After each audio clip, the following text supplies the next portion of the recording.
Elon Musk's XAI just raised an additional $6 billion in their Series C funding. Now, for such a big AI company, I kind of felt surprised and a little bit ashamed that I haven't actually taken a look at what they've offered. I haven't even taken a look at Grok, which is built directly onto X, formerly known as Twitter. So today, I'm going to be going through and just going through the platform, trying it out, seeing how it compares. As somebody who typically uses all of these other AI products like ChatGPT, Claude, Sonnet, every single AI chatbot under the sun, I obviously am curious to try out Grok and see exactly how it works. So this is just straight up baked into Twitter, formerly or known as X. And so it seems like we have Grok 2. Now, the name Grok always kind of threw me off because it kind of reminded me of the Groks, if any of you played Spore, the old PC game. Anyway, so Grok, but yeah, Grok can make mistakes, verify its outputs. When will the first human land on Mars? Act as my career coach.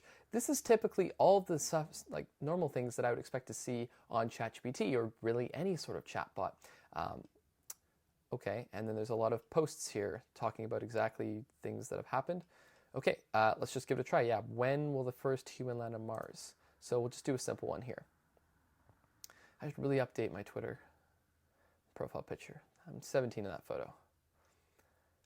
Okay, so it seems like just right off the bat, what we're getting is that it's actually pulling from the websites. Okay, interesting. So like most other chatbots, when they're actually using search online, it's pulling information and actually, ranking its sources. So the first source is one, Wikipedia, Futurism, NASA.gov, Quora.com, NASA.gov, BBC Earth. So, and I would say that these are some pretty reputable sources. Something that I've recently discovered is the fact that you actually have a lot of power if you can make it so that a chatbot indexes your website over somebody else's. Because, for example, I asked ChatGPT the other day, hey, what's the dumbest startup idea that happened this year? And it gave me a list of 10 of the dumbest startup ideas, but they were a little too dumb. They weren't real. So I actually went and I looked on the source, and it turns out it was just a web page that literally just had pages for dumbest startup ideas of 2024, dumbest startup ideas of 2025, dumbest startup ideas of 2026 for like the next 30 years, just so that if anybody searched up that particular search term,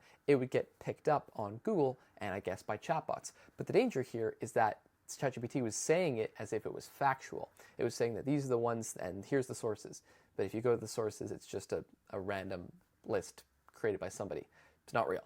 But that actually makes me concerned about these sorts of sources, exactly which sources are being used, what are their biases. But it seems like just right off the bat here, Grok using Wikipedia, Futurism, NASA.gov, these are some pretty reputable sources. And I imagine if I clicked on one of these, it would take me to that page as well. Okay, so yeah, we've got that. So that's pretty good. So let's go back to this. Okay, that's very nice. And a lot of sources too. Okay, and then 15 posts. So I imagine, okay, so interesting. So not only does it actually link the relevant places that it's getting the source information from in terms of the web pages, but it also links the specific posts. So obviously Elon Musk's is at the top. The Martians will decide how they are ruled. I recommend direct rather than representative democracy. Interesting. I don't go on Twitter or X a lot, so this is, very interesting to me.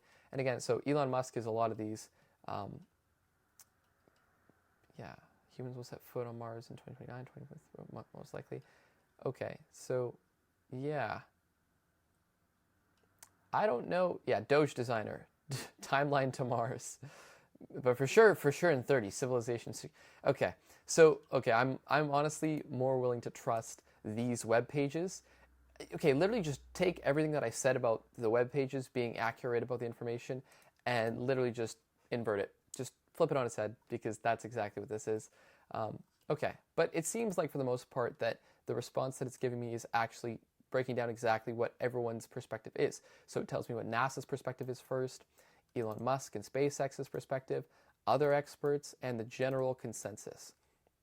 And then it gives me a nice summary here. And it actually gives me some relevant sections afterwards, so I can copy, share. Yeah, all the typical stuff I would expect to see in a chatbot. So let's do that. So moon colonization. Let's just kind of go down this rabbit hole and see exactly where the information comes from. Moon colonization refers to the concept of human settlements. And so this is using XAI technology which is different, I imagine, than something like GPT-4 or what's powering Claude, Sonnet, etc. So it's interesting. So it kind of is giving relevant information, but in this case, the speculative nature of moon colonization, where is it pulling that from? Colonization of the moon. Again, colonization of the moon is talking about the hypotheticals of what colonization of the moon could possibly be, and talks about what the different things and steps that we've taken are. But for the most part, and again, what scares me about chatbots is chatbots that give information as factual, but they're more so opinion-based. So in this case, it's just giving an overview of what it would be like to colonize the moon. And then it gives an overview of the current development and plans, aims to return humans to the moon by 2024 with the Artemis 3 mission. Yikes. That didn't work out so well. Okay, so let me ask it a contradictory question here, because I'm going to say it is now 2025 and we haven't gone back to the moon yet. What gives? When is your training cutoff? So now we're asking a personalized question. It's very, very quick about finding all of the web pages. Let's go, Colin. Yeah, exactly, pulling from the same sources. My knowledge is continuously updated, but let's look at the current situation with the moon's missions in 2025. Originally, NASA had planned for humans to return to the moon by 2024 under the Artemis program. However, there have been delays. Post and X have indicated that the planned return of astronauts to the moon has been delayed from 2025 to 2026. Okay. Developing. Okay, so interesting. So for the most part, this seems, exactly like what you would expect it to be honest. It's not necessarily the one-size-fits-all chatbot that you would typically expect to find, but this seems more like a research and information curator based on what the top sources on the web are and what the top sources on X are, which are a lot of Elon Musk, as you could possibly imagine for this. Let me ask it a question that doesn't actually relate to the moon or anything like that. Can it design images?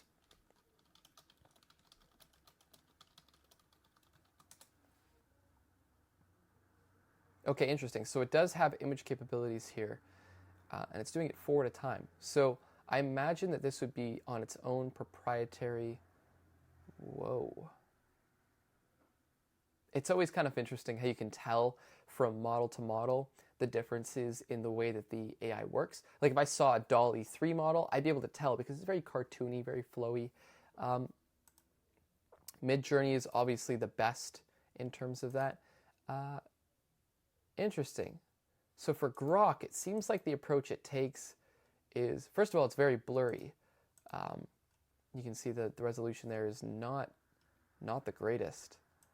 But for the most part, it's creating images that are meant to look photorealistic. Like for most of these, I imagine if you saw this hung on somebody's wall at a distance, you wouldn't necessarily know that it's AI created. Whereas with something like DALL-E 3 or Midjourney or a lot of other things, you can easily tell that they're created by AI. Even if something like Midjourney still looks very photorealistic, you can still tell. Whereas this is like just low resolution enough that if I didn't know what I was looking at, I would think this was a screenshot from like a SpaceX, booster rocket landing or something of that nature. So very interesting. And then I have the ability to directly post. Okay, so for the most part, from what I'm seeing here just of Grok, it seems like it's meant specifically to work in comparison, or rather I should say partnership with X, so that you can easily design images and source information and repost that information on here. But with the whole dead internet theory that's been circulating around the web recently, which is basically people talking about how a lot of these social platforms are going to be flooded with bots that are going to have their own profile pictures and things like that that look like real people, but they're not going to be. I'm curious to see how this is going to fit into the future of how these social platforms work. So again, I'll just do one more. Rocket ship in the style of futurism.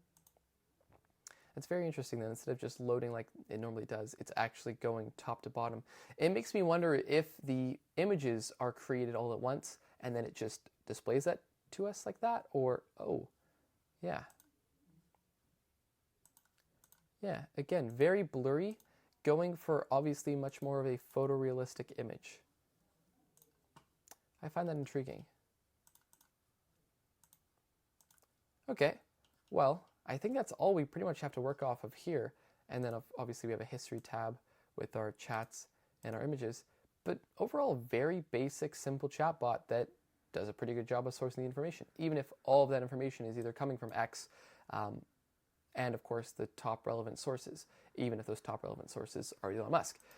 But for the most part, yeah, I think it's a pretty solid chatbot. And if you're somebody who uses Twitter a lot, or X, I should say, then, well, I could see you finding some use out of this. But that's it for me. See you guys.